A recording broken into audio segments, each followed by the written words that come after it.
大家好 Welcome to 奇美 Mandarin. Today, let's talk about some Chinese saying and related to culture, Chinese culture. So let's look at these words. 绿帽子. So literally, I translate. It means green hat. 绿帽子. So remember that you never wear a green hat in China. People will laughing at you. Why?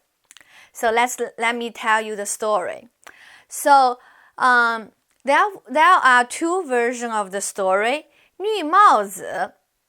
So the first one is back to 100,000 years ago. There was a woman who was cheating her husband with her lover, and so every time she meet her lover when her husband's going somewhere very far away, so every time she just let her husband wear a green hat when the husband go somewhere away from home, and then she tell her lover, once you see my husband wear a green hat, means I'm at home alone. That means you can come over. Okay, so people start to call her husbands wear a green hat, right? So green hat in Chinese means like we call, if someone's lover cheating on them, then people call call she or her wear a green hat. Okay, so never wear a green hat in China. Okay, there's also a second version of the story. Is so back to 1,000 years ago.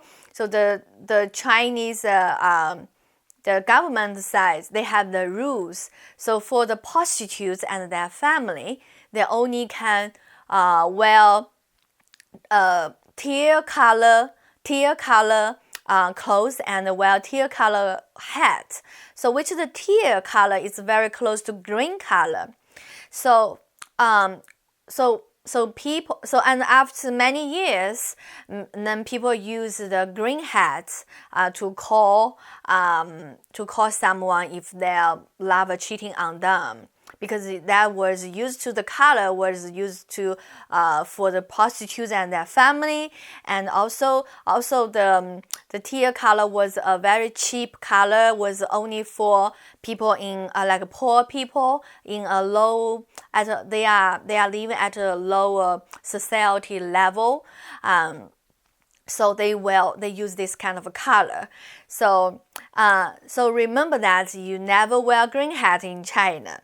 So when we also use different verb to say wear a hat, right? We use 戴. Okay, it's different ways use for clothes or for pants. Okay, so for hat we say 戴帽子, right? 戴帽子. These are for those accessories you wear on your body. So for another example, like 戴眼镜, wear glasses. 戴手套, wear a glove. 戴围巾 means wear a scarf. Okay, hope you learned some new words and Chinese culture and other new words today. So, okay, I see you next time. If you think you have learned something from me, please subscribe my channel. And if you have any questions or difficulties about learning Chinese, please email me. I will always help you out. And also, I post some pictures about Chinese, about my traveling, so on my other social media. So you can follow me on Facebook and Instagram, Twitter. They are all on the 奇美 Mandarin. See you next time. 再见